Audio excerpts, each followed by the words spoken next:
법 없는 자들의 손에 빌려 못 박아 죽였으나 하나님께서 그를 사망의 고통에서 풀어 살리셨으니 이는 그가 사망에 매여 있을 수 없었음이라. 아멘. 오늘 말씀은 하나님께서 예수 그리스도 이 땅에 보내주시고 또한 십자가에 박혀 죽으신 이후에 부활하셨습니다. 그리고 예수님께서 부활하시기 전에 모인 제자들에게 약속을 하셨죠. 성령이 너에게 오실 거니까 기다리라 라는 말씀이었습니다. 변함없이 성령은 임하셨고 두려움에 떨고 있던 제자들은 성령의 충만함으로 말미암아 부활하신 예수 그리스도 그 주님의 능력을 가지고 담대히 예수 그리스도의 복음을 전하는 자들이 되었습니다. 그 첫 번째 모습으로 베드로가 온전히 주님 앞에 변화되어졌고 그가 예수 그리스도의 복음을 전하는 그 과정 가운데에 들려진 말씀, 그 말씀이 우리가 오늘 읽은 말씀입니다. 제자들도 예수 그리스도의 부활을 맨 처음에 믿을 수가 없었습니다. 예수님께서 수차례 나타나셨음에도 불구하고 여전히 제자들은 두려웠고 그리고 예수께서 그들에게 주셨던 사명도 그들은 금세 잃어버렸죠.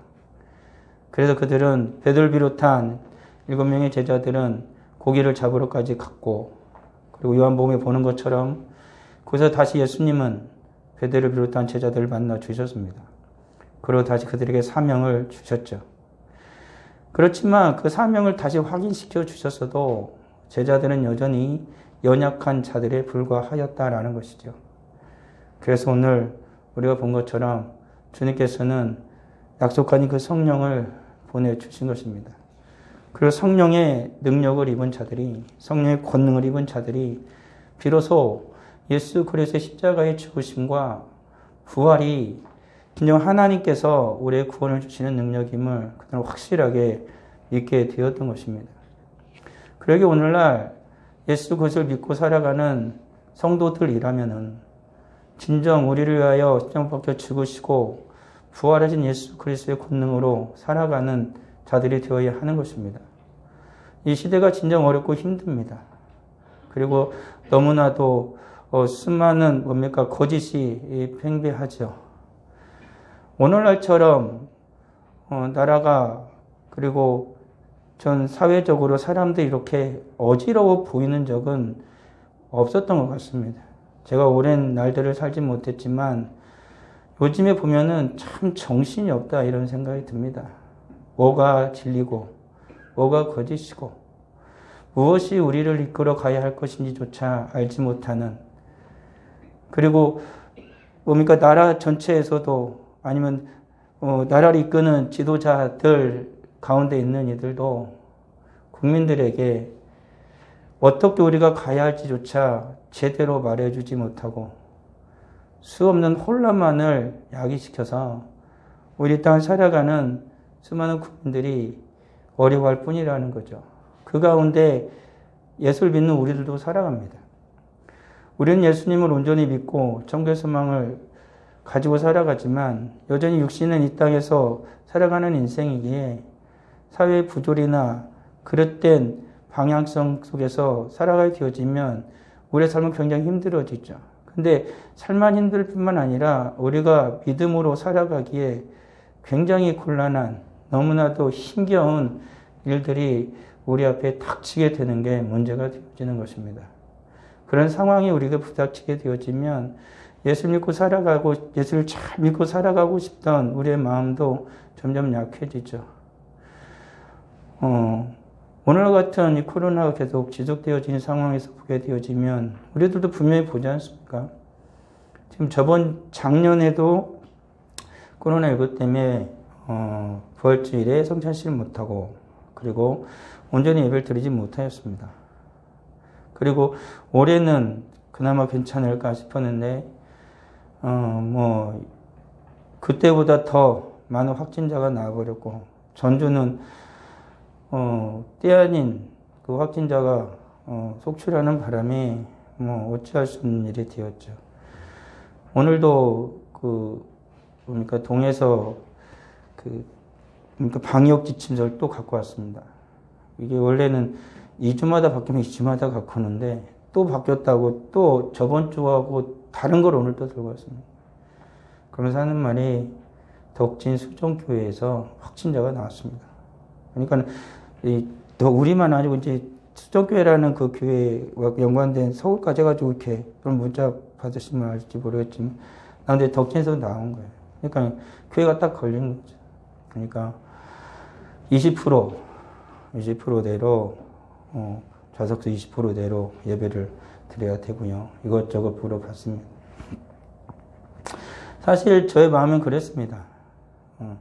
지지난 주만에도 이번 부활주일엔 그나마 어떻게든 좀 잠잠해 오래 사는 성도들과 함께 조금이나마 예배를 잘 드릴 수 있겠구나라는 소망이 있었습니다. 근데 저번 주에 그 주간에 이렇게 막 나오는 걸 보고 어찌해야 될까 하는 이 마음이 들었죠. 마음이 굉장히 무거웠습니다. 이런 때이면은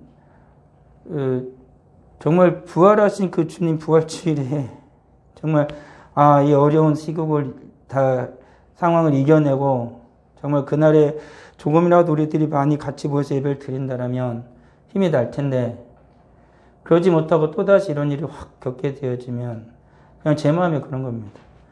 성도들이 또다시 낙심할까라는 거죠. 믿음이 신앙이 또 약해지면 어떨까 하는 우려를 합니다. 우리들이 많은 어려움을 겪다가도요, 성도들이 많은 어려움을 겪다가도 부활주일이 되면 부활주일에 같이 예배를 드리고 성찬식까지 할 수 있는 상황이 되어지면은 우리도 모르는 우리도 알지 못하는 힘이 이 영적인 힘이 쏟아납니다. 그건 하나님의 특별한 은혜거든요. 근데 그런 은혜를 우리가 받아야 되는데 그런 은혜가 받지 못하고 그걸 내려나게 되어지고 상황이 안 좋아지면 그만큼 실망을 하게 되죠. 그리고 우리들의 신앙도 점점 위기가 조금씩 찾아오는 건 어쩔 수 없습니다. 하나님께서 우리에게 은혜를 주시는 것이 말씀과 기도와 성찬인데 그 모든 것들이 점점 연약해지는 그 상황 속에서 우리는 걱정이 안 하려 하지만 안 할 수 없는 그런 일들을 계속해서 겪게 되어지는 게 우리의 모습입니다. 이번 부활주일은 참 소망을 가졌지만 오히려 그 소망이 좀 이렇게 멀어진 것 같아서 굉장히 안타까운 건 마음이 안 좋은 건 사실이지만 그럼에도 불구하고 이거는 저의 마음이죠. 그러니까 이런 마음들이 제자들이나 그 당시에 그 당시 살아가는 제자들의 마음도 비슷할 거라는 생각이 들어요. 이게 사람이라는 거예요. 잔뜩 기대를 했다가 안 되면 낙심을 하고 무엇인가 이루어지면 조금 힘을 얻는 게 우리 인생인데 진짜 우리들이 늘 어리석은 게 그거죠. 우리 예수님의 부활하신 거는 여전히 변함이 없고 부활하신 예수님께서 지금도 우리에게 힘을 주시고 능력을 부어주시는 것도 여전히 변함이 없어요. 우리 성삼위 하나님은 하나도 변하신 것이 없어요. 한결같으신데 이곳을 살아가는 우리들의 상황과 환경 때문에 그러면 안 된다고 얘기하면서도 우리의 믿음과 신앙이 널뛰기를 하는 때가 롤러코스터를 타는 것 같은 때가 참 많다라는 것이지요. 다시 한번 우리 주님 앞에서 제가 갖는 소망은 뭐냐면 내가 어리석었음을 고백하는 건 뭐냐면 주님은 온전한데 왜 주님을 바라보는 우리의 시각이 우리의 눈빛이 내 마음이 나 때문에 이 환경 때문에 상황 때문에 자꾸 흔들리는 것인가라는 것입니다. 그게 참 어리석은 것이죠. 오늘 베드로가 이와 같은 설교를 하는 것은 참 대단한 일이었습니다. 예수님께서 승천하셨고 예수님께서 몇 날 못 되어 너희에게 아버지께 약속하신 것 성령을 보내주셔서 약속하셨지만 기약물을 그러한 속에서 모여있는 성도들이 계속 기도를 했죠. 이제 그 전까지만 해도 두려워가지고 자기들의 생명의 위협을 받고 그리고 또 어떻게 되어질까 모르는 그런 상황 속에서 할 수 있는 거라고는 없었습니다. 그런 상황 속에서 아마도 애들도 굉장히 두려움 가운데 계속 기도를 했겠죠. 언제나. 기약 없는 주님의 은혜잖아요. 오신다고는 했는데 언제 오실지 모르잖아요. 성령이 언제 오실지. 그래서 그렇게 기도하는 가운데 주님이 약속하니 그대로 성령이 오셨고 놀라운 역사가 일어나기 시작하는 것입니다. 오늘 살아온 우리들도 그렇습니다. 주님의 약속은 변함이 없고 주님께서는 우리에게 반드시 약속을 지키실 터인데 우리는 지금 힘겹고 어려운 가운데에 그 주님을 기다리는 것입니다. 언제 끝날지 모르는 이 코로나 이 상황 속에서 주님 반드시 오실 것이고 주님 반드시 승리하게 하실 것이고 주님의 교회는 반드시 하나님께 영광을 올려드리도록 우리 하나님은 역사하실 것입니다. 그런 속에서 우리는 살아가는 것이죠. 우리들이 이 부활의 주일에 힘든 건 사실이고 어려운 건 사실이고 아까 장로님의 기도서에 있지만 요즘 사람들이 참 가시돋친 사람처럼 살아가죠. 고슴도치처럼. 조금만 건들면 이쁘다고 쓰다듬어줘도 가시를 바짝 세우는 고슴도치처럼 무슨 말만 하면 사람들이 신경이 예민해집니다. 아주 서로가 서로에게 상처를 주기 참 쉬운 그런 상황이 있죠. 그리고 오해도 참 많이 하죠. 그만큼 우리들의 삶이 탁해지면 그 인생 사람은 그렇게 변해요. 그럼에도 불구하고 그리스도인 우리들조차 예수 믿는 우리들조차 그렇게 점점 변해가게 되어지면 이 나라는 진정한 위기가 찾아오죠. 우리에게 다시 부활의 주님이 찾아오셔서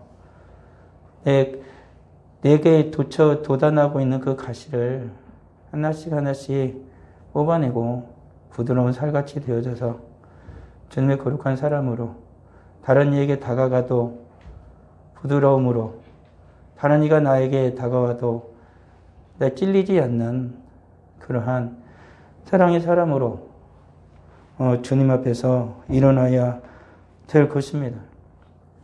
예수님께서 죽으신 이유는 분명합니다. 우리의 죄 때문에 죽으셨고 예수님 부활하신 이유도 분명합니다. 우리를 의롭다 하시기 위해서 다시 살아나셨습니다.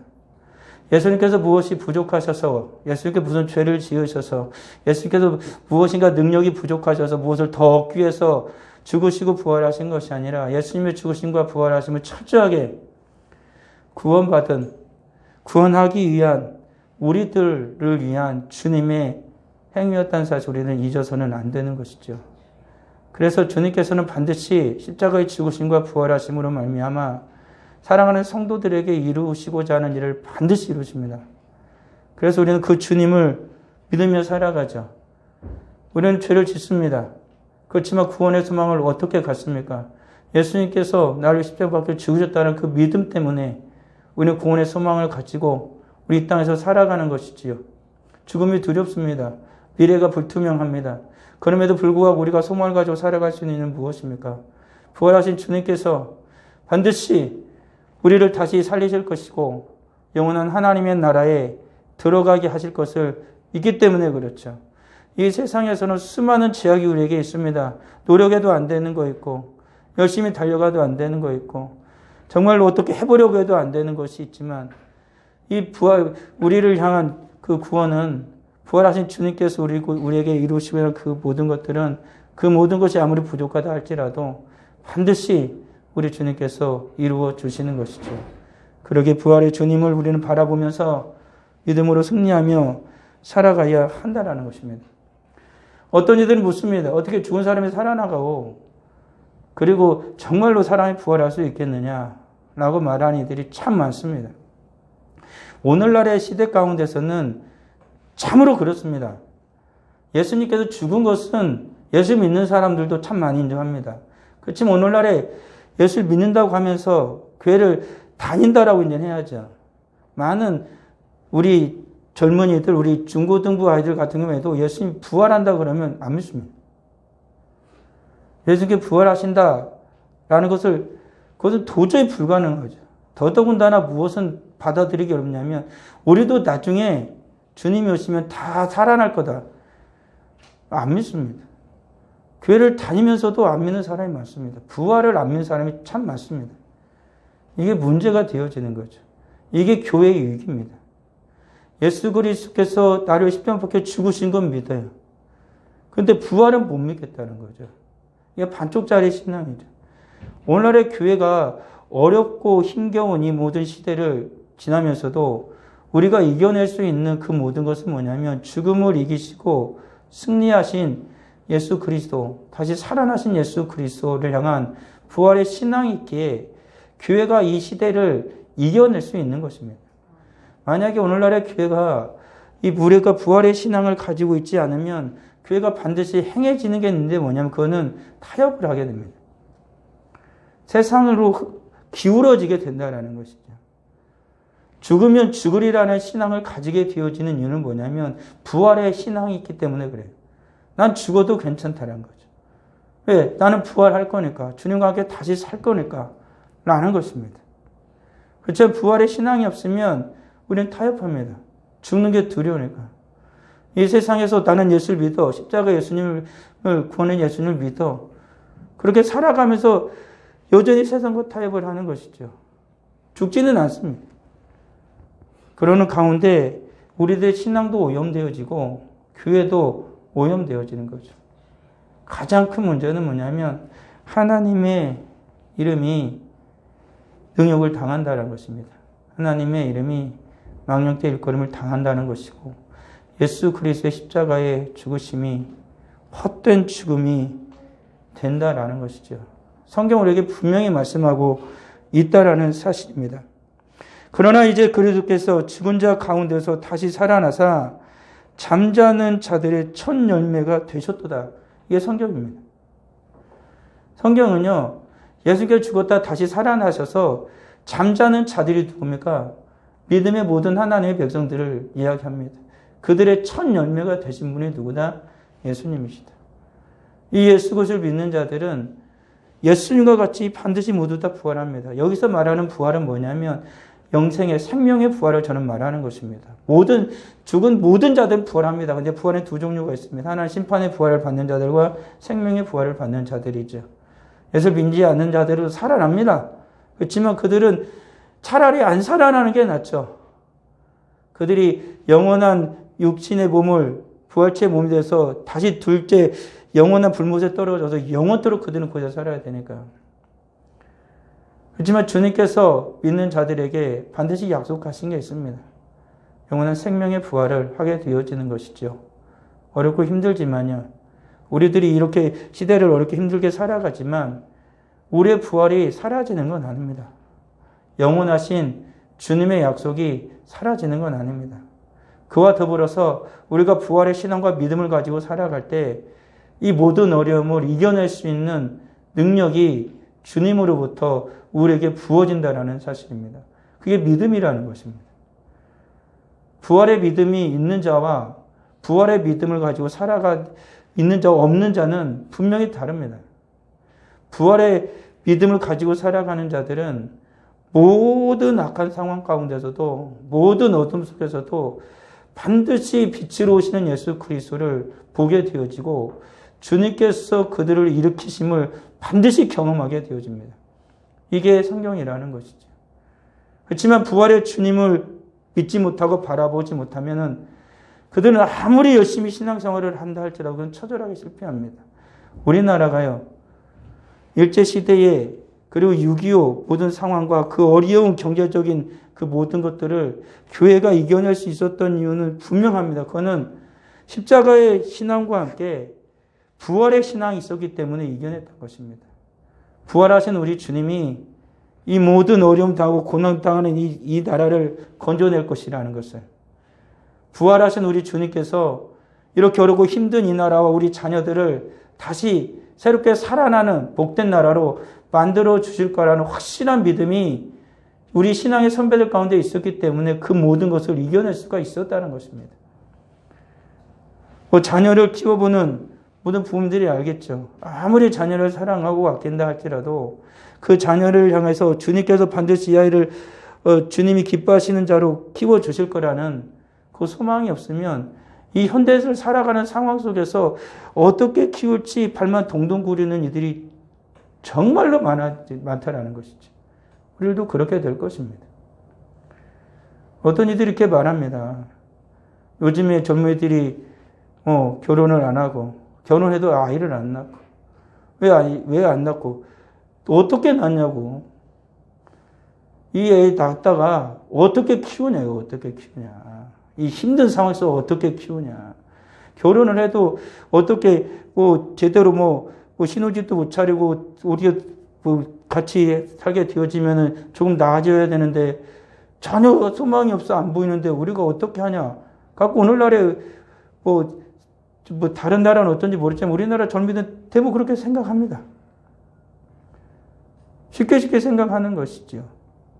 그래서 믿음의 백성들조차도 쉽게 혼인을 하지 않고 동거하는 일도 많죠. 그런 일들이 단순히 성도들만 가운데 생기는 게 아니라 가끔 보면 신학생들도 생깁니다. 그렇지만 진정한 부활의 신앙을 가지고 있는 이들은 그렇게 살지 않죠. 주님께서 나를 이 땅에 보내시고 주님께서 나를 이렇게 젊은이로 생각해서 주님께서 혼인을 하겠다라면 주님께서 생명을 주실 것이고 주님께서 부활하신 주님께서 그 모든 것을 약속을 주실 거라는 거죠. 그리고 그 부활의 주님을 보고 믿음으로 살아가는 것입니다. 가정생활이 어렵고 가정이 힘들고 어려워도 부활의 주님을 믿는 자들은 부활하신 주님께서 반드시 모든 것을 이렇게 회복시켜줘서 하나님께서 우리 가정을 통하여 영광을 받으실 거라는 믿음을 가지고 살아가는 것입니다. 세상이란 게 다 그치, 삶이란 게 다 그치, 내가 그치. 맞습니다. 나는 그렇습니다. 그렇지만 앞서 말씀드린 것처럼 주님은 안 그렇잖아요. 주님은 안 그렇잖아요. 부활하신 주님께서 늘 우리에게 말씀하시는 겁니다. 나를 봐라라는 것이죠. 모든 죽음의 권세를 이기고 승리하신 예수 그리스도 주님, 당신을 보라고 우리에게 주님은 끊임없이 말씀하시는 것입니다. 그런데 우리들이 자꾸 그 주님을 바라보지 못하고 놓치기에 이 세상과 이 세상을 바라보다가 부활하신 예수 그리스도를 향한 우리의 눈을 세상으로 돌려버리기에 오늘의 사랑 우리들의 모든 것들이 힘겨워지고 정말로 악화되어지는 것이죠. 분명히 그것은 믿음의 문제인 것입니다. 오늘 살아가는 우리들이 세상을 탓할 수 있습니다. 세상은 원래 그렇습니다. 세상이 조금 악해지고 조금 덜해지죠. 그게 세상입니다. 소위 말하면 이런 것입니다. 차에 뻥 쳤습니다. 그럼 분명히 어딘가 부러지거나 어디가 터지거나 그러겠죠. 일단 차에 치이면은 다칩니다. 다리가 부러지거나 아니면 갈비가 나가거나 조금 더 심하거나. 그렇지만 모든 상황은 뭐예요? 차에 쳐가지고 부러지고 다쳤단 거죠. 그러면 어떻게 해야 돼요? 모두 다 병원에 가요. 그 병원 의사에게 앞에서 다 수술대에 올려져서 수술을 받죠. 그리고 탁월한 의사의 손길에 의해서 수술을 받으면 그 다쳤던 곳이 다 나아요. 그리고 다시 건강해지는 것입니다. 예수 부활하신 주님은 이 세상에 차에 치여가지고 다리 부러지고 팔 부러지고 머리 깨지고 갈비어 나가고 법이 오락가락하는 우리들을 주님께서 다시 주님의 수술대에 세워가지고 그걸 깨끗하게 고쳐주는 거죠. 세상에 치여가지고 네가 이렇게 힘들고 아프고 병들어가지고 그 모든 것을 주님의 그 손으로 만지셔서 깨끗이 고쳐주는 것입니다. 그리고 주님이 분명히 약속해 주는 거죠. 너는 내가 너를 반드시 지켜주고 살려주실 거라는 그 약속을 부활의 주님께서 우리에게 주시는 것입니다. 그래서 사랑하는 성도들, 이 세상에서 많이 다칩니다. 이 세상에서 많이 치입니다. 이 세상에서 많이 눌립니다. 그 모든 것들을 완전히 걷어내시고 우리를 고쳐주실 수 있는 분은 부활하신 예수 그리스도 그 주님뿐이라는 사실을 믿으시고 그 주님을 향해 더욱 나아간 우리가 되기를 주의 이름으로 축원합니다. 뿐만 아니라 우리에게는 앞서 말한 것처럼 이 땅에서 살아가는 것뿐만 아니라 분명한 천국을 향한 내세를 향한 소망이 있는 것이죠. 이 세상을 살아가는 사람들은 그걸 믿지 않아요. 갈수록 안 믿어요. 이 세상이 전부라고 생각을 해요. 우리 아이들은 그냥 한번 게임에 빠지면 정신을 못 차리죠. 그 게임 속에 쏙 빠져가지고 가짜잖아요, 가짜. 가짜인 그 세상 속이 진짜인 줄 알고 정신을 못 차리고 거기에 빠져 들어갑니다. 그러다 정작 실제인 부모님이 얘기를 하면 짜증을 내죠. 내가 살아갈 할 곳은 부모님이 얘기하고 내가 살아갈 학교고 내가 살아갈 사회인데 그곳에서 살아가려고 하는 게 아니라 그곳에서 살다가 도피처로 그 속으로 들어갑니다. 가짜인 곳으로. 그런 이들에게 그 모든 것들보다 훨씬 더 능가하고 완전한 주님의 나라 천국이 있고 우리가 영원히 살아갈 하나님의 나라가 있다라고 얘기하면은 헛웃음을 치는 이들이 참 많죠. 그런 게 어디 있겠냐라는 것입니다. 오늘 살아가는 우리 아이들도 앞서 부활에 대해서 우리 아이들이 안 믿는다고 했지만 요즘 아이들에게도 천국이 있다고 하면 안 믿습니다. 천국이 어디 있고 지옥이 어딨냐. 그런 걸 안 믿습니다. 그렇지만 오늘 성경은 분명히 약속합니다. 주님 분명히 우리에게 말씀합니다. 우리에게 약속하신 것이 이것이니 곧 영원한 생명이다. 또 함께 일으키사 그리스도 예수 안에서 함께 하늘에 앉히신다. 주님께서 약속하신 것입니다. 우리들이 살아갈 때는 분명히 기억해야 됩니다. 이 땅이 전부가 아니다. 이 땅에 살아가는 삶이 전부가 아니다. 우리는 주님과 함께 부활할 뿐만 아니라 영원한 하나님의 나라에서 살 것이란 사실을 잊어서는 안 되는 것입니다. 그러면 우리가 이 땅에서 그러면 굳이 이렇게 열심히 아둥바둥하며 살아갈 이유가 있느냐라고 말하는 일도 있겠지만 성경은 하나님의 거룩한 백성들이 하나님의 나라에 대한 약속이 있기에 이 땅에서 그 나라를 소망하면서 열심을 다하여 살아가라고 주님 말씀하고 있습니다. 확실한 사실 한 가지는 바로 이것입니다. 예수 믿는 사람들이라고 하더라도 이 세상에서 열심을 다하여 살아가는 이들은 진정한 천국에 대한 소망이, 내세에 대한 소망이 확실합니다. 그렇지만 빈둥 세워라 하면서 대충 살아가는 이들은 천국에 대한 소망이 확실히 있다고 하지만 그것은 천국이 아닙니다. 그것은 그냥 자기 환상이죠. 분명히 말씀드렸습니다. 천국은 현실이에요, 우리. 천국 우리가 반드시 현실로 맞닥뜨릴 거지 게임 속에 있는 있지도 않은 것을 상상하는 그것이 아니라는 거예요. 우리가 이 땅에서 매일매일 부딪히는 삶 가운데에 주님과 열심을 다하여 살아가는 자들은 반드시 그들의 천국이 현실로 다가올 거란 믿음을 확실히 갖고 살아가요. 삶이 고되고 힘든 만큼 정말로 거칠고 정말로 그들에게 온 힘을 다해서 살아가야만 이겨낼 수 있는 만큼 그들이 바라는 천국은 진짜 그만큼 크게 현실로 다가오는 거예요. 하지만 그렇지 않은 자들은 처음 그냥 먼 곳에 있는 거예요. 주님은 그런 천국을 약속하지 않았어요. 이 땅에서 치열하게 믿음으로 살아가는 자들에게 주님은 천국에 대해서 분명하게 약속을 해주신 거예요. 오늘 우리 사는 성도들 힘들어요. 어려워요. 그래서 우리는 이 세상에서 더 치열하게 살아가야 할 것입니다. 그러면 천국은 먼 곳에 있는 것이 아니라 내 눈앞에 있는 것을 보게 되는 거죠. 그래서 이 악한 세상을, 이 힘든 세상을 이겨낼 수가 있는 거예요. 믿음으로 이겨낼 수가 있는 거예요. 그게 주님이 우리에게 약속하신 천국이라는 것입니다. 오직 믿음으로 살아가는 이들에게는 천국이 멀지 않아요. 눈앞에 있어요. 어떤 이가 말한 것처럼 문을 열면 그곳에 천국이 나를 기다리고 있는 거예요. 인생을 치열하게 인생을 다 살아가다가 문을 여는 순간 바로 눈앞에 천국이 펼쳐지는 거죠. 부활하신 주님이 우리에게 약속하신 것은 바로 그곳이라는 것입니다. 우리 사랑하는 성도들, 힘겨운 이 세상 가운데에 나를 억누르고 있는 모든 것들 가운데에 붙잡혀 살아가는 인생이 아니라 정말 주님께서 죽음의 권세를 완전히 이기시고 부활하신 것처럼 이 세상이 내 발목을 붙잡아서 주님이 우리에게 주실 모든 은혜와 복락을 놓치고 살아가는 인생이 아니라 그 부활하신 주님과 함께 승리하여서 세상에 더 이상 내 발목 붙잡지 못하도록 주님이 주시는 모든 은혜 가운데서 자유해야 하는 것입니다.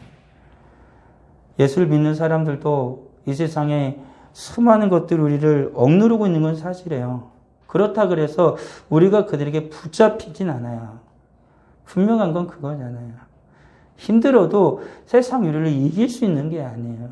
아무리 그들이 공격을 한다 그래도 주님 모든 불화살을 다 막아주신다라는 거죠. 그게 주님이에요. 그게 부활하신 주님이에요. 근데 우리는 자꾸 이 세상의 발목을 잡혀요. 무엇 때문에, 무엇 때문에, 무엇 때문에.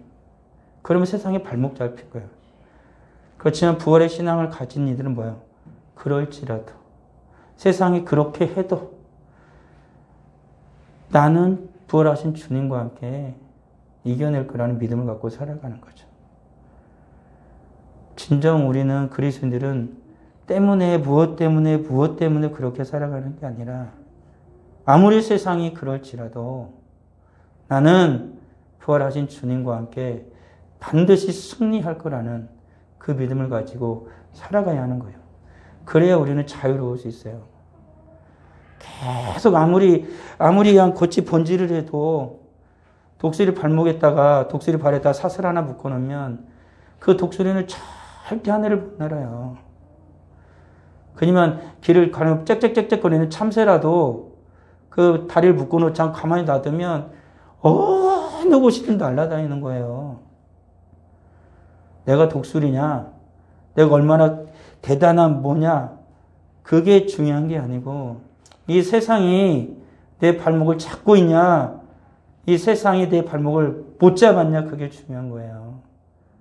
우리 사랑하는 성도들, 우리 주님이 우리에게 주신 건 다 달라요.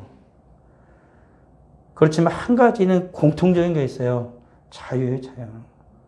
마음껏 너가 나의 영광을 위하여서 너 있는 그곳에서 마음껏 날고 마음껏 뛰고 마음껏 살아라. 세상에 발목 잡히지 말고. 그게 우리 주님이, 부활하신 주님이 우리에게 주신 자유예요. 우리 사랑하는 성도들, 붙잡히지 마세요. 오직 주님과 함께 날 수 있는 자들은 날아다니면 되고 뛸 수 있는 자들은 뛰면 돼요. 그리고 걸을 수 있는 자들은 걸으면 돼요. 그것이 주님이 우리에게 주신 은혜예요. 그리고 주님이 우리에게 주신 자유라는 것이죠. 그리고 주님이 주신 그 자유는 이 세상 누구도 빼앗아 갈 수 없는 것입니다. 우리 사랑하는 성도들이 진정 십자가의 믿음을 가지고 부활의 믿음을 가지고 살아간다면 정말 힘겨운 이 세상, 정말로 오늘날 같은 어려운 이 상황을 반드시 믿음으로 이겨낼 것이고, 그리고 아까 기도 속에서 있었던 것처럼 비가 온 뒤에 더 단단해지는 것처럼 우리가 예수 그리스도를 향한 온전한 부활의 신앙과 믿음이 있다라면 주님께서 우리에게 이 모든 것을 이겨내고 나신 후에는 우리 성지교회와 우리 사랑하는 성도들의 믿음이 더욱더 견고하게 서서 주님 앞에 영광 올려드리는 복된 교회요, 복된 성도가 반드시 될 거라는 것입니다. 하나님은 우리에게 진정 주고 싶으신 것이 바로 그것입니다. 첫 번째 아담을 창조하실 주님이 그들에게 무엇을 주셨습니까? 복을 주시며, 주님께서 이 땅에 오셔서 맨 처음 입을 열어 가르치신 게 뭡니까? 복 있는 자는 이라고 말씀을 하셨습니다. 주님이 우리에게 주시고자 하는 것은 영원한 영생의 복이요, 이 땅에서 주님 안에서 마음껏 자유하며 주님 안에서 살아가는 복이라는 사실입니다. 그것은 예수 그리스도의 십자가와 부활로 완성해 주신 것입니다. 그래서 한 성도들, 주님이 우리에게 주신 모든 것을 주님이 우리에게 허락하신 이 모든 것을 부활의 주님을 바라보면서 마음껏 누리시고 또한 하나님께 영광 올려드리는 복된 성도들 다 되길 주의 이름으로 축원합니다. 아버지 하나님 감사합니다. 오직 주의 영광을 살아갈 수 있는 우리 모두가 되게 하여 주시옵소서. 세상에 발목 잡히고 살아가는 인생이 아니라 마음껏 자유하며 주님과 함께 날고 주님과 함께 뛰고 주님과 함께 걸으며 하나님께 영광 올려드릴 수 있는 우리 복된 성도들이 다 되게 하여 주시옵소서. 코로나19가 그리고 이 세상의 어떤 것도 우리의 부활의 신앙을 막는 것이 아니라 그 모든 것을 부활의 신앙으로 이겨내고 주님과 함께 살아갈 수 있는, 주님과 함께 소망을 두고 살아갈 수 있는 우리 모두가 되게 하여 주시옵소서. 주 앞에 예배하며 귀한 예물을 드립니다. 11조 예물을 드립니다. 감사 예물 드립니다. 부활 감사 예물을 드립니다. 생일 감사 예물을 드립니다. 성교 예물을 드립니다. 건축원금을 드립니다. 구정금을 드립니다. 정한원금을 드립니다. 드린 모든 예물 하나님 기억하여 주시고 100배로 갚아 주시옵소서. 그리고 하나님께 모든 것을 통하여 영광 올려드릴 수 있는 우리 사랑하는 모든 성도들이 다 되도록 주님 크신 은혜를 베풀어 주옵소서. 주님께서 우리 예배를 기뻐 받으시고 또한 예물과 함께 우리를 받으신 주님을 찬양하오며 예수님의 이름으로 기도합니다.